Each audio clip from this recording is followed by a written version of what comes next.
안녕하십니까. 기초인문 3주차 세 번째 시간이고요. 물권 강론 중에 용익물권 보고 있습니다. 지난 시간에 지상권을 봤고요. 지상권은 지상물을 소유하기 위해서 타인 토지를 사용수익하는 권리죠.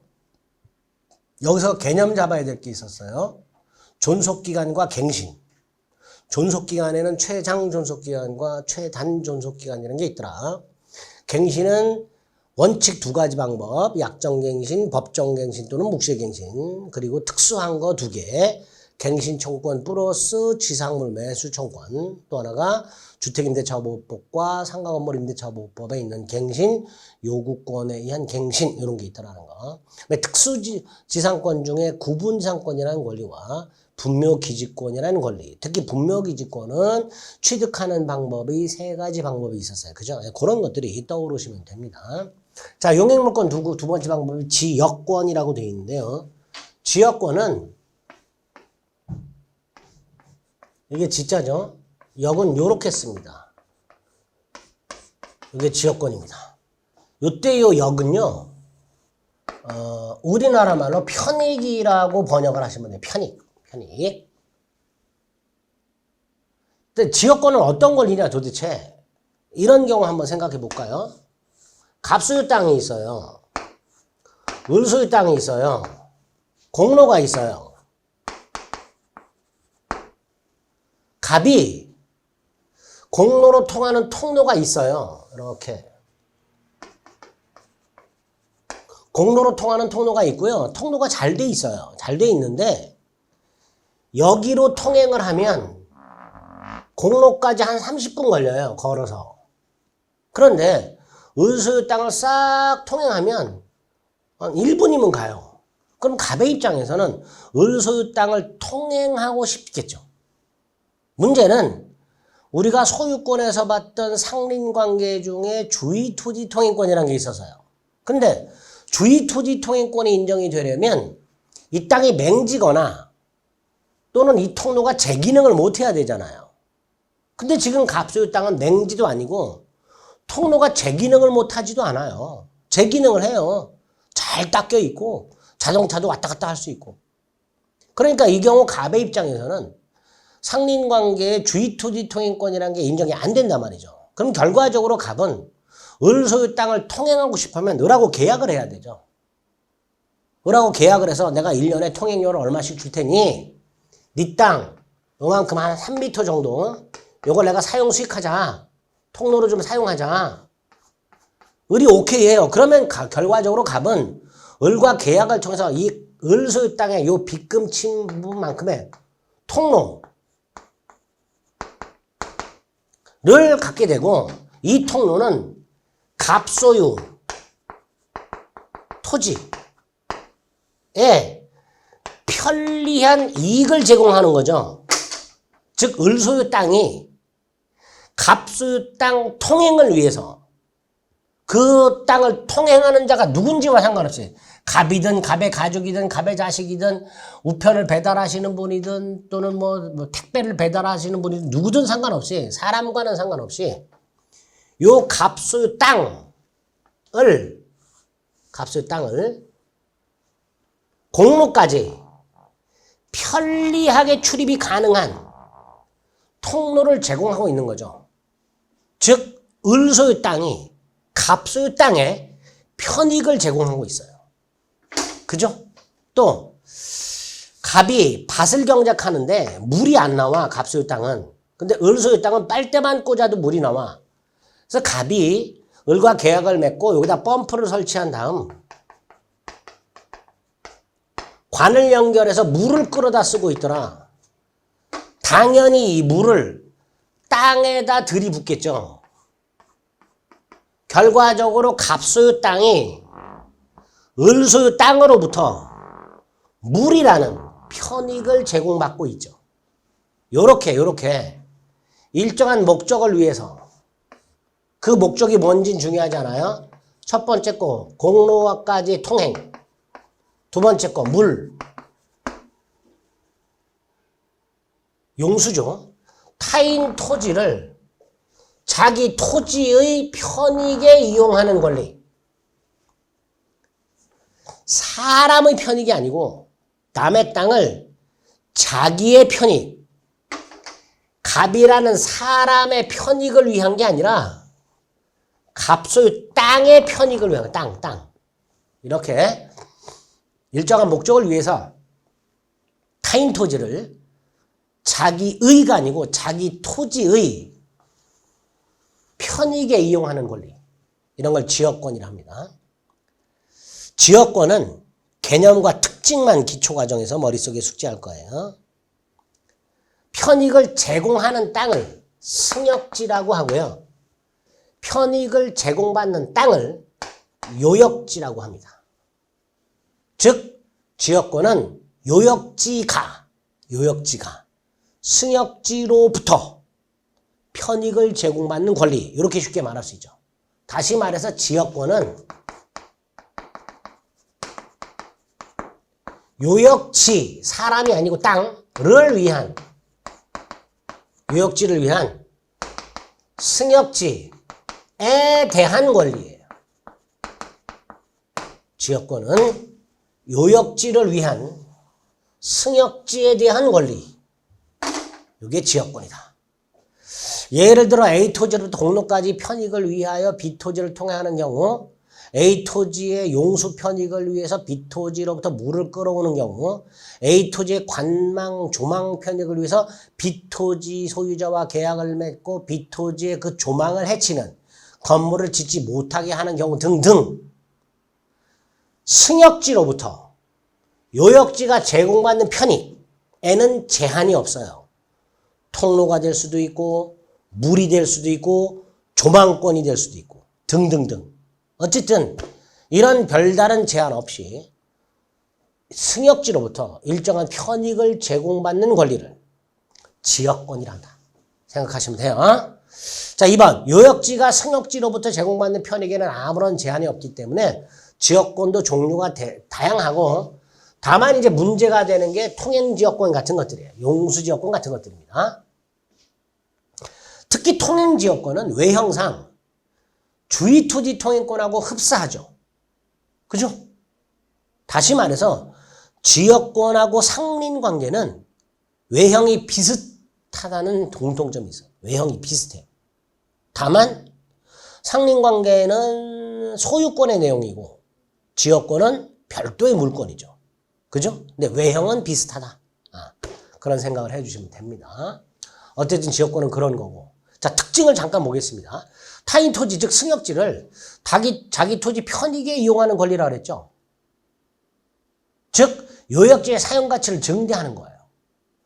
땅을 위한 권리이기 때문에 요역지 소유자 등 사람의 편익을 위한 지역권, 이런 거를 보통 인역권이라고 하는데요. 민법에는 인역권이 없어요. 인역권의 성질을 갖는 특수지역권이라는 건 있는데 어쨌든 인역권이라는 것 자체는 없습니다. 지역권도 지상권과 마찬가지로 유무상을 불문하고요. 토지 소유자, 요역지의 소유자뿐만 아니라 필요한 경우 요역지의 지상권자 등도 지역권을 취득할 수가 있어요. 그 다음에 사벌이 중요한데요. 요역지는 지금 그림에서 보시면 알겠지만 일필토지 전부죠. 반면에 승역지는 전부일 수도 있고 일부일 수도 있습니다. 요역지는요, 기억하세요. 잘 나옵니다. 요역지는 반드시 일필토지 전부여야 돼요. 즉 요역지 일부를 위한 지역권은 설정할 수가 없어요. 반면에 승역지는 일필토지 전부일 수도 있고 일부일 수도 있어요. 따라서 승역지 일부에 대한 지역권이 성립할 수 있겠죠. 이게 아주 중요합니다. 쉽게 나오면 요역지는 일필토지 전부, 승역지는 일필토지 일부 이렇게 나올 수 있고요. 조금 어렵게 나오면 일필토지 일부를 위한 지역권은 설정할 수 없다. 일필토지 일부에 대한 지역권은 성립할 수 있다. 이런 식으로 나올 수도 있게 됩니다. 5번째, 요역지와 승역지가 반드시 인접해야 되냐? 상린관계는 인접해야 된다 그랬잖아요. 근데 인접 안 할 수도 있어요.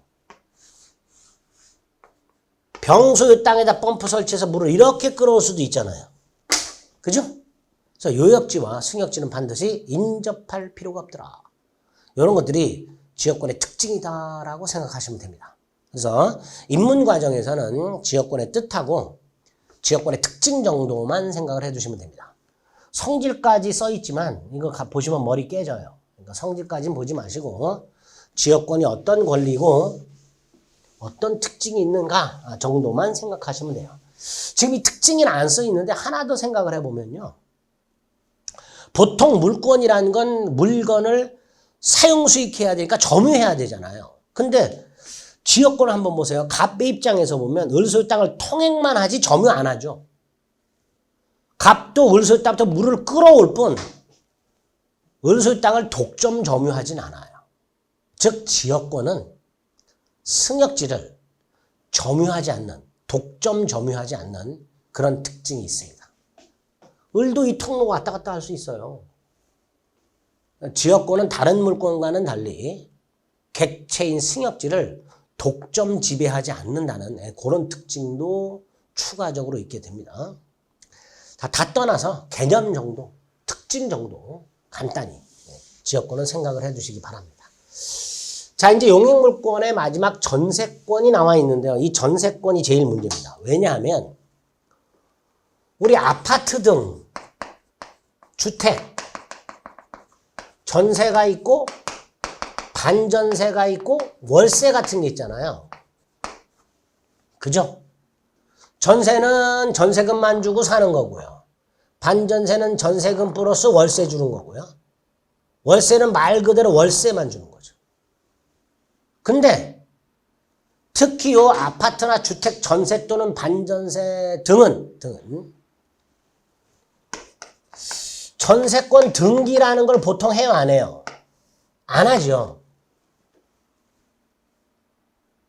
전세나 반전세 살아보신 분들 그 아파트 등기부에 내 이름으로 전세권 등기해 보신 적 있어요? 없잖아요. 그러니까 아파트 등 주택 전세 같은 경우에는 전세권 등기를 하지 않아요.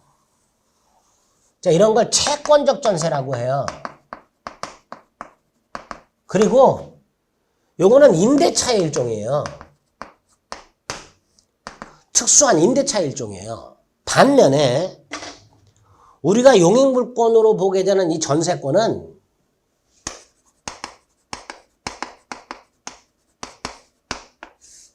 전세권 등기를 해야 돼요.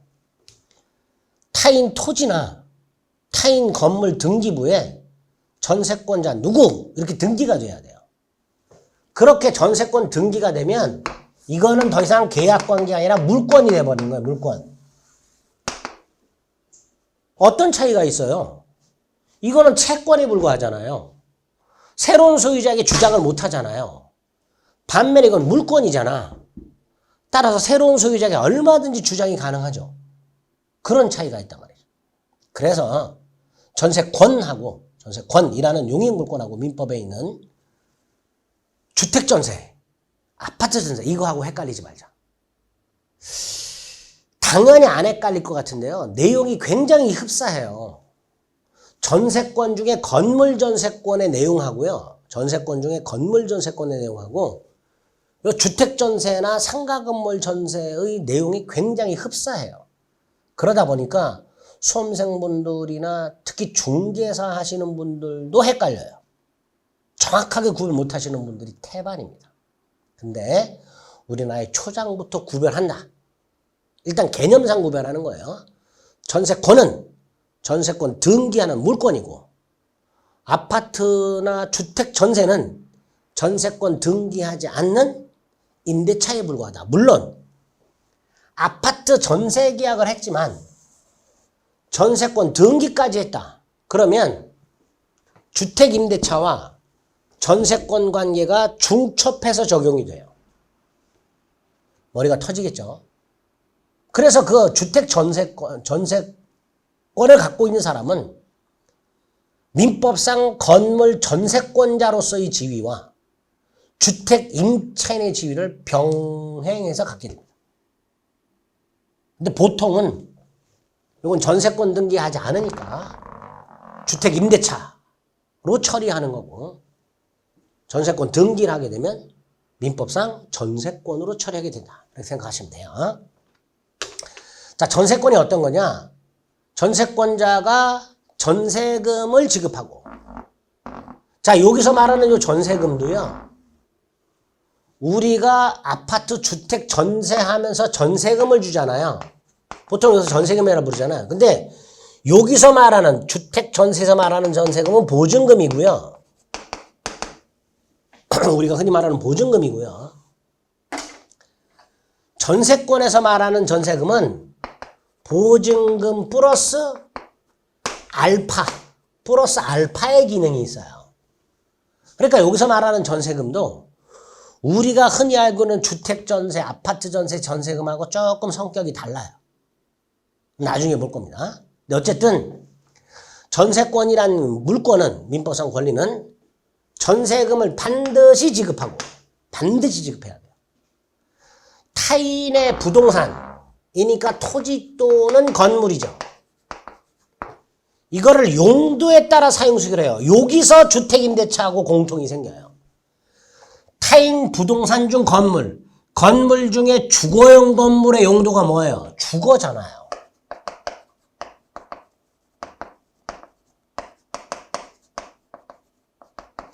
주거용 건물을 주거용으로 사용하게 되겠죠.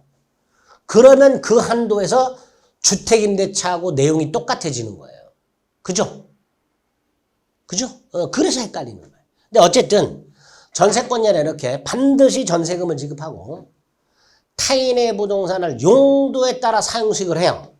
그 다음 나중에 전세권이 소멸하게 되면 전세권자는 부동산을 반환하고 설정자는 전세금을 반환해야 돼요. 토지나 건물 소유자는 전세금을 돌려줘야 돼. 근데 만약에 안 돌려주면 전세권자는 목적물을 경매를 넣어서 그 경매 대가에서 자신의 전세금을 후순위 권리자보다 먼저 배당을 받게 돼요. 자, 여기서 타인 부동산을 사용식하는 권리가 용익물권이죠.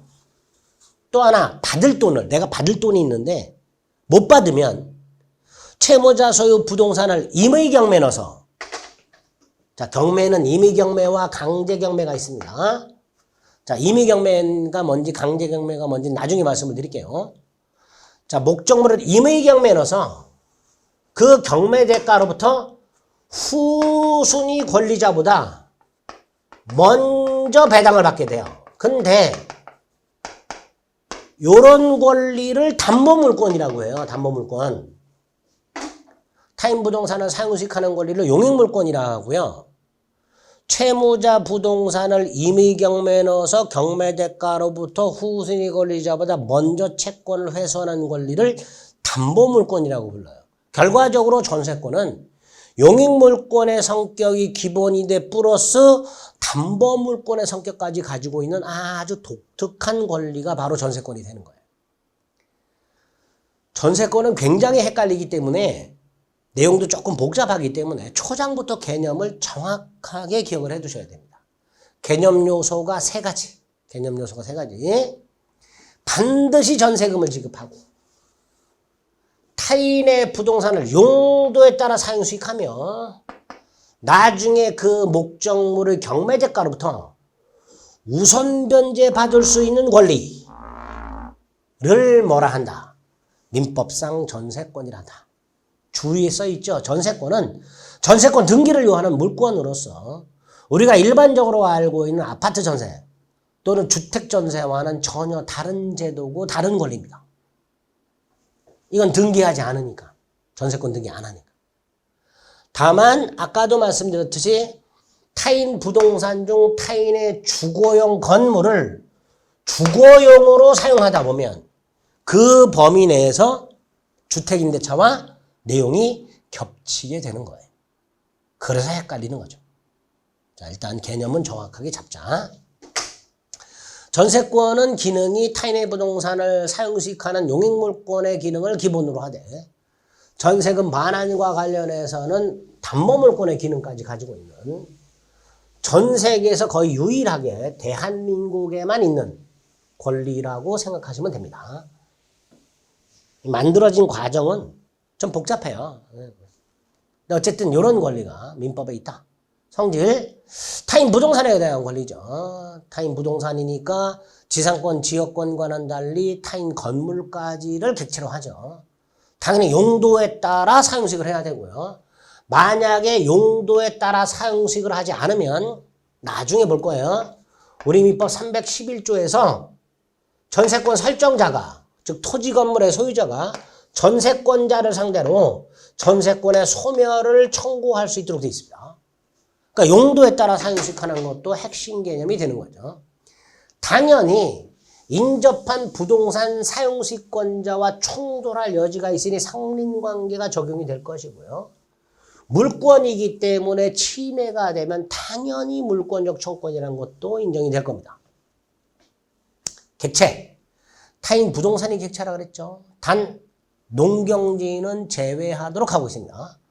우리나라 농경지는 농지법에 의하면 작용을 원칙으로 하잖아요. 그죠? 소작농 철폐를 위해서 봉건적 제도인 소작농 철폐를 위해서 자격을 원칙으로 하기 때문에 농지는 용도가 뭐예요? 경작이잖아요. 그러니까 타인 농지를 경작 목적으로 사용하게 되면 그게 뭐예요? 소작이잖아요. 그런 걸 막기 위해서 농경지는 전세권을 설정할 수 없도록 막아놨습니다. 두 번째, 타인 토지 또는 건물인데요. 그 토지는 일필토지 전부일 수도 있고 일부일 수도 있습니다. 건물도 타인 건물 전부일 수도 있고 일부일 수도 있습니다. 세 번째, 재산권이죠. 재산권이라는 게 무슨 뜻이었어요? 양도, 팔아먹을 수 있고 상속도 가능합니다. 전세권자가 사망하게 되면 전세권은 상속이 되는데요. 그게 무슨 의미가 있냐? 보세요. 갑소유 건물이 있어요. 을이 전세권을 갖고 있습니다. 그런데 전세권이 성립하려면 을갑에게 전세금을 준 게 있잖아요. 그 전세금을 나중에 돌려받아야 될 거 아니에요. 이 전세금 반환 정권이 있단 말이에요. 예를 들어서 이걸 1억을 줘놨어요. 돌려받아야 될 거 아니에요. 근데 을이 죽었어요. 그럼 을의 상속인들이 이거 돌려받아야 될 거 아니에요. 그러니까 당연히 이것도 상속이 되는 거죠. 이것도 상속이 되고 이것도 상속이 됩니다. 이렇게 전세권도 재산권이기 때문에 양도상속이 가능하고, 그 다음에 2번 전세권을 담보로 제공할 때는 이건 대단히 어려운 개념이에요. 이거는 보지 마시고 일단 재산권으로서 양도상속이 가능하고, 담보물권의 성격이 있다고 그랬죠. 이 담보물권은 통유성은 나중에 설명을 드리고요. 전세권이 소멸했어요. 그럼 설정자가 전세금을 반환해야 돼. 근데 반환을 안 하고 있어. 그럼 전세권자는 전세권을 가지고 전세권이라는 권리 자체에 임의경매권이 들어있어요. 임의경매권. 임의경매할 수 있고 경매 대가로부터 전세금을 후순위 권리자보다 우선 변제 받게 됩니다. 자, 그럼 이 경매와 관련해서 경매는 강제경매가 있고 임의경매가 있습니다. 임의경매는 다른 말로 담보권 실현경매라고 합니다.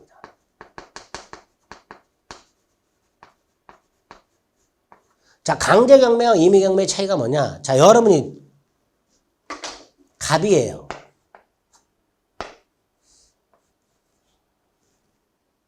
여러분이 을이야. 여러분이 을이에요. 갑에게 1억을 빌려줬어요. 근데 갑이 돈을 안 갚아요. 그러면 갑소유 아파트가 있어요. 이걸 경매를 넣어가지고 채권을 회수할 생각을 할 거 아니에요. 문제는 경매를 넣기 위해서는 경매법원으로 가야 되는데요. 경매법원에 경매를 신청하게 되면 경매법원은 무조건 받아주는 게 아니에요. 왜? 을이 채권자인지 진짜 채권자인지 얘가 진짜 채권자인지 따라서 갑으로부터 진짜 받을 돈이 있는지, 두 번째 갑은 갚을 날짜가 지났는지 즉 연체 중인지, 그 두 가지가 확정이 돼야 경매를 할 거 아니에요. 그러니까 법원 입장에서는 을한테 채권자라는 사실, 두 번째, 갑이 변제, 돈 갚는 걸 연체하고 있다는 사실. 요거를 증명하는 서류. 요거를 집행권언이라고 합니다. 예전에는 채무명의라고 했어요. 이게 필요해요. 그래서 보통 채권자들은 채무자를 상대로 대여금 반환 소송, 빌려준 돈 갚아라 소송을 제기해서 승소를 해요. 그 승소 판결문이 집행권언이 돼요. 이 집행권언을 가지고 경매를 신청하는 것을 강제경매라고 해요. 집행권언을 가지고 경매를 신청하는 걸 강제경매라고 합니다. 쉽게 말하면 일반 채권자는요, 바로 경매를 신청하지 못하고 채무자를 상대로 소송을 제기해서 승소 판결문을 집행권언으로 해서 경매를 신청해야 돼요. 이게 강제경매예요. 반면에 저당권자나 근저당권자처럼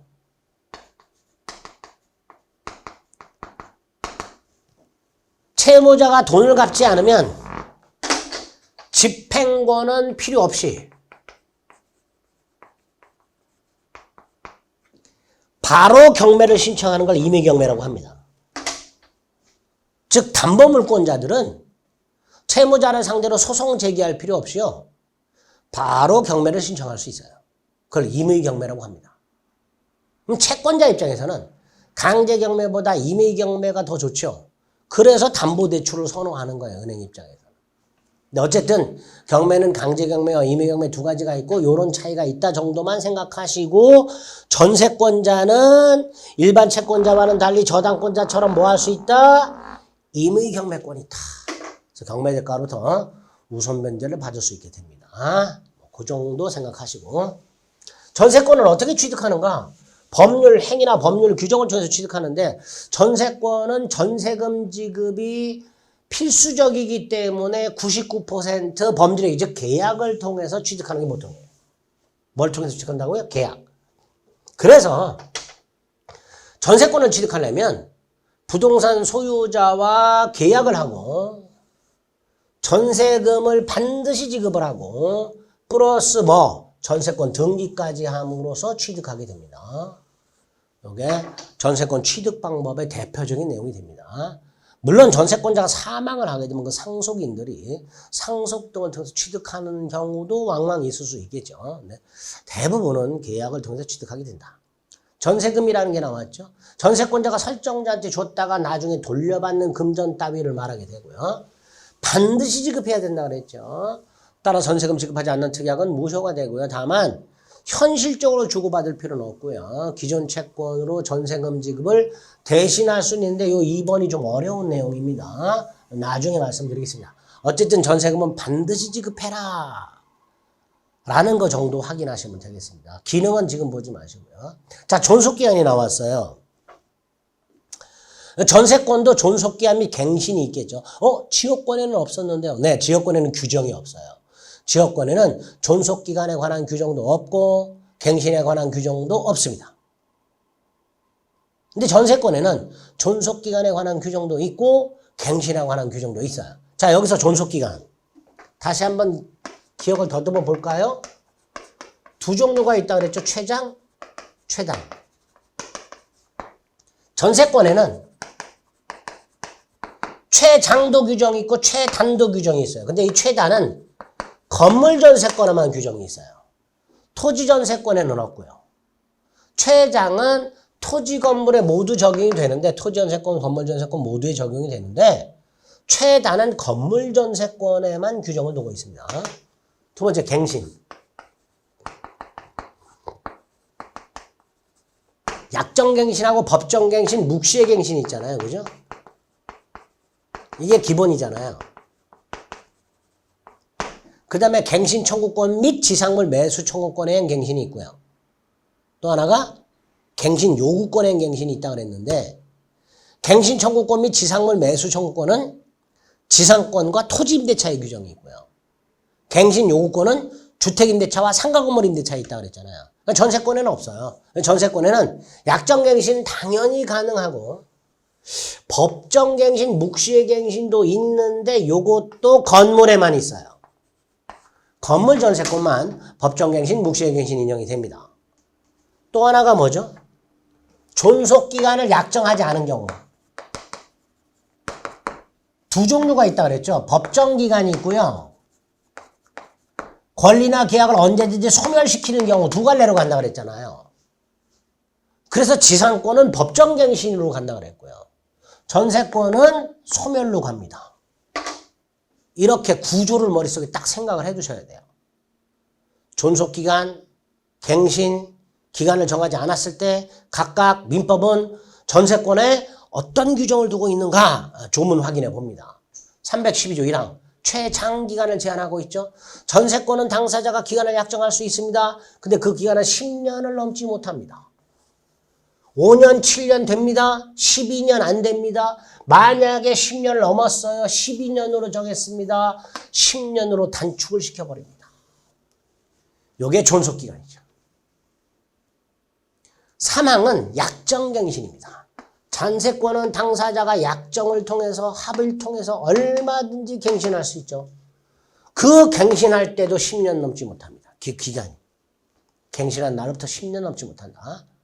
자, 그 다음 이렇게 최장이 규정이 되어 있고 약정갱신이 있어요. 이게 기본이에요.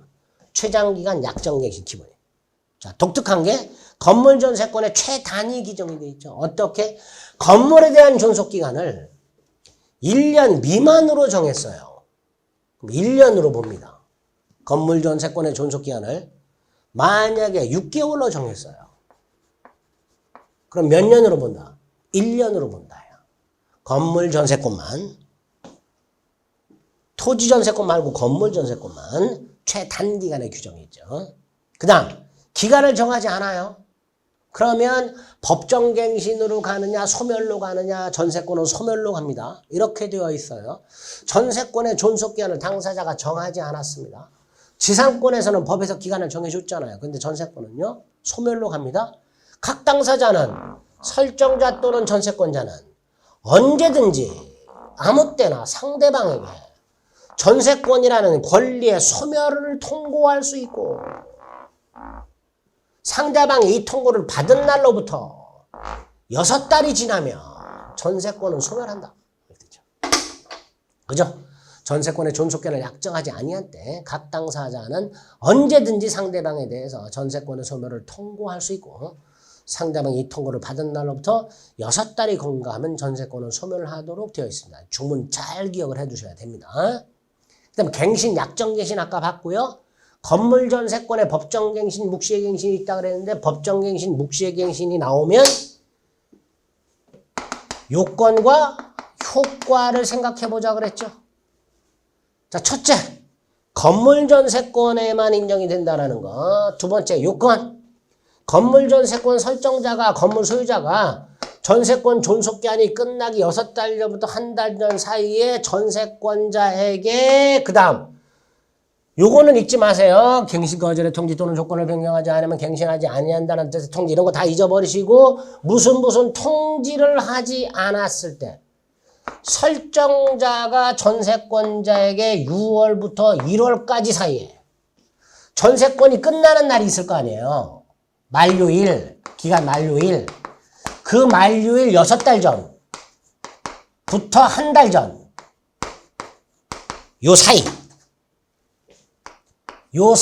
6월부터 한 달 요 사이에 설정자가, 건물 소유자가 전세권자에게 갱신하지 않겠다 라는 등의 통지를 안 했어. 건물에서 나가달라 뭐 이런 통지를 해야 되는데 안 했어. 안 했을 때 기간이 만료되면 이전의 전세권과 동일한 조건으로 다시 설정한 것으로 본다. 이게 건물 전세권의 법정갱신이죠. 단 조건은 똑같은데 기간은 정함이 없는 걸로 봐요. 기간은 정함이 없는 걸로 보기 때문에 또다시 아까 봤던 313조가 적용이 돼서 각 당사자는 언제든지 전세권 소멸을 통고할 수 있고 6달이 지나면 전세권이 소멸하게 됩니다. 이게 건물전세권의 법정갱신, 묵시갱신이에요. 지금 내용이 굉장히 어렵기 때문에 정확하게 여러분 숙지할 필요 없고 전세권의 건물전세권 중에는 전세권 중에서 건물전세권에는 묵시갱신한 게 있구나. 근데 묵시적으로 갱신이 되면 기간은 정함이 없는 걸로 되는구나. 그래서 각 당사자는 언제든지 전세권 소멸을 통고할 수 있도록 되어 있구나. 뭐 요 정도. 요 정도를 여러분들이 생각을 해 주시면 되겠습니다. 정리. 민법상 전세권의 존속기간. 최장 10년 넘으면 단축한다. 건물전세권은 1년 미만하지 않으면 1년으로 본다. 기간을 정하지 않으면 언제든지 소멸을 통고할 수 있고 6달이 경과함으로써 전세권을 소멸한다. 약정갱신 얼마든지 가능하며 건물전세권의 법정갱신, 묵시의 갱신이 규정이 되어 있고 건물전세권이 묵시적으로 갱신이 되면 기간은 정함이 없는 걸로 되기 때문에 각 당사자는 언제든지 전세권 소멸을 통고할 수 있구나. 이런 식으로 전세권의 존속기한 및 갱신에 관한 민법상 조문을 숙지를 좀 해 두실 필요가 있습니다. 법정갱신, 다른 말로 묵시의 갱신 또는 자동갱신이라고 부른다 그랬죠. 이런 것들이 전세권이다 라고 생각해 두시면 돼요. 나머지 것들은 쭉쭉 다 넘어가세요. 자, 여기까지가 용익물권에 관한 내용이다 라고 생각하시면 되겠습니다. 용익물권. 자, 그럼 이제 물권 마지막 담보물권이 나왔는데요. 기본적인 내용만 좀 생각해 봅니다. 일단 담보라는 게 무슨 말일까? 담보라는 건 채권자가 다른 채권자보다 자신의 채권을 법적으로 먼저 받을 수 있는 수단, 이게 담보예요. 예를 들어놨죠. 을이 1월 10일 날 100만 원을 빌려줬어요. 그럼 을은 100만 원 채권이죠. 병은 1월 20일 날 200만 원을 빌려줬어요. 그런데 갑은 을과 병한테 1월 30일 날 갚기로 했어요. 자, 1월 30일이 됐습니다. 채권자 을과 채권자 병 중에 누가 법적으로 먼저 받을 수 있을까요? 라는 문제는 1월 30일이 됐을 때 갑은 법적으로 누구한테 먼저 갚아야 될까요? 법적으로. 갑은 법적으로 누구한테 먼저 갚아야 돼요? 갑의 마음이죠. 갑은 을에게 먼저 갚을 수도 있고 병에게 먼저 갚을 수도 있죠. 1월 30일이 됐을 때 갑은 을에게 먼저 갚을 수도 있고 병에게 먼저 갚을 수도 있으니 을, 병의 입장에서 보면 누구도 우선하지 않아요. 그죠? 1월 30일이 됐을 때 갑은 누구에게 먼저 변제할 의무가 있는가? 없어요. 을에게 먼저 갚을 의무, 병에게 먼저 갚을 의무, 그런 거 없어요. 즉, 갑은 1월 30일이 됐을 때 을이든 병이든 순서와 상관없이 변제만 하면 된단 말이죠. 즉 채권자들은 원칙적으로 액수라든가 채권이 먼저 성립했냐 나중에 성립했느냐와 상관없이 평등해요. 이걸 채권자 평등주의라고 합니다. 따라서 채권자들 중에는 내가 먼저 법적으로 받을 수 있는 방법이 없을까를 생각하는 사람이 생기겠죠. 예를 들어서 병의 입장에서 내가 먼저 받고 싶다. 법적으로. 그 수단이 담보라는 거예요. 채권은 평등하기 때문에 채권자들 중에는 법적으로 먼저 받는 방법을 생각하는 사람들이 생기게 되고 그 수단이 담보제도가 되는데 방법이 두 가지죠. 사람으로부터 먼저 받는 방법. 이게 보증인이죠. 이걸 인적담보라고 합니다. 또는 채무자나 제3자의 재산으로부터 먼저 회수하는 방법. 이걸 물적 담보라고 하게 됩니다. 사람을 통해서 먼저 회수하는 방법, 인적 담보. 물건을 통해서 먼저 회수하는 방법, 물적 담보라고 하고, 사람을 통해서 먼저 회수하는 게 우리가 말하는 보증인이라는 거예요. 물적 담보가 바로 담보 물건이 됩니다. 물적 담보가 담보 물건이 된다. 그래서 채권 담보 제도 하게 되면 인적 담보와 물적 담보 두 종류가 있는데, 인적 담보는 보증인을 통하는 거고, 물적 담보는 채무자 등의 재산을 경매해서 그 경매 대가로부터 다른 채권자보다 먼저 받는 걸 말하게 되고, 결국 물적 담보는 채무자 또는 제3자의 물건을 지배해야 될 거 아니에요. 이거를 임의 경매에 넣어야 될 거 아니에요. 그러니까 권리가 있어야 되잖아요. 물건에 대한 권리. 그게 뭐예요? 그게 담보 물건이 되는 거죠. 담보 물건. 자, 그럼 담보 물건이 뭐냐? 채무자나 제3자가 정한 물건을 지배하고 있다가 나중에 돈을 갚지 않으면 그걸 환가해서, 경매해서 그 환가 대금은 경매 대금으로부터 후순위 권리자보다 우선 변제를 받는 권리를 말한다고. 두 종류가 있습니다. 전형 담보 물건과 비전형 담보 물건인데, 전형 담보 물건은 민법에 규정이 되어 있어요. 이게 전형 담보 물건이에요. 전형 담보 물건은 전형적으로 경매를 통해서 채권을 실현하는, 경매를 통해서. 유치권, 질권, 저당권이 해당됩니다. 반면에 비전형 담보라고요. 특히 부동산에 대한 비전형 담보는 가등기 담보 등에 관한 법률이 마련이 되어 있어요. 근데 이 비전형 담보는 뭐냐 하면, 채무자가 돈을 갚지 않으면 그 담보물의 소유권을 채권자에게 넘겨줘요. 우리 이런 경우 있잖아요. 물건을 맡기면서 돈을 빌릴 때, 야, 돈 못 갚으면 이건 네가 소유권 가져. 이런 식으로 빌릴 수도 있잖아요. 그죠? 그게 비전형 담보예요. 그러니까 비전형 담보는 경매를 통해서 회수하는 경우도 있을 수 있지만, 경매를 통하지 않고 채권자가 소유권을 가져감으로써 그걸 통해서 채권을 회수하는 담보제도를 비전형 담보라고 하고, 가등기 담보, 양도 담보, 매도 담보 등이라는 게 있게 됩니다. 그리고 부동산에 대한 가등기 담보, 양도 담보, 매도 담보는 모두 가등기 담보 등에 관한 법률에 규정이 되어 있고, 민사특별법이죠. 거기 가서 이제 보게 됩니다. 어쨌든 담보 물건은 이렇게 경매를 통한 전형 담보 제도와 소유권을 이전해주는 비전형 담보 제도로 나뉘게 된다.